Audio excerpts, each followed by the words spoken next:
Again and again I have mentioned in the tutorial that verbs are an essential part of all sentences. We've seen how verbs can be grouped into action verbs and no action verbs. We've also grouped verbs into different tenses, present, past, and future tenses. Now I will group verbs in yet another way. I'll group them into regular and irregular verbs. Regular and irregular verbs are all about how to spell the present, past, and future tenses. To use verbs correctly and effectively, a writer has to understand all these characteristics of verbs. Let's start with regular verbs. Here are the spelling rules for regular verbs.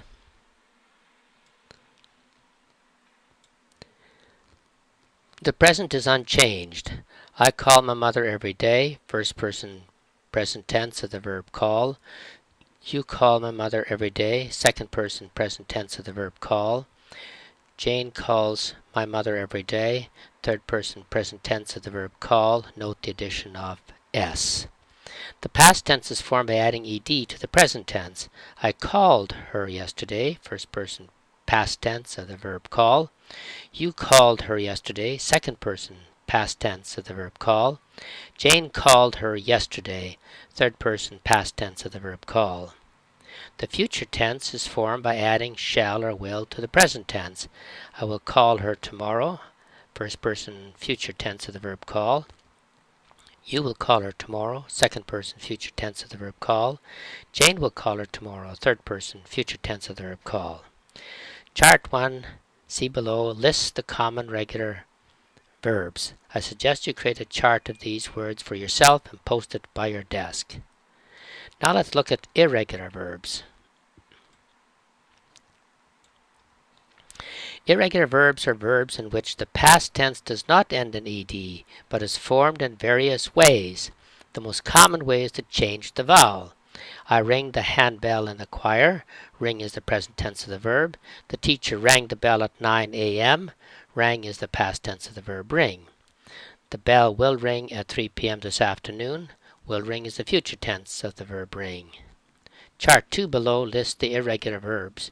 Create a chart of these words and post them by your desk.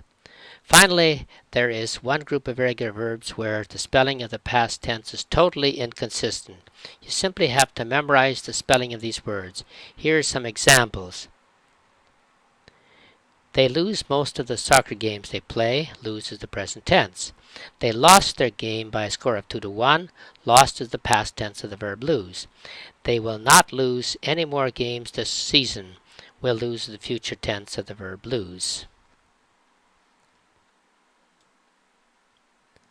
Chart 3 below lists the irregular verbs with inconsistent forms in the past tense. Create a chart of these words and post it by your desk. Chart 4 lists the irregular verb be, which is the most irregular verb.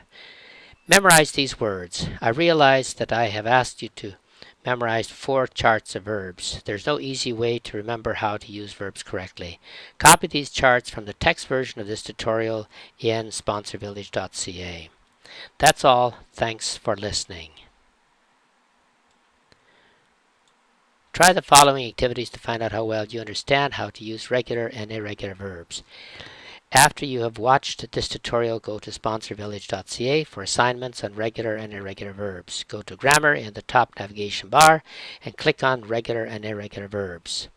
To send any questions you may have about grammar, go to sponsorvillage.ca and click on Ask Dr. Otto. I will reply to your questions as quickly as possible.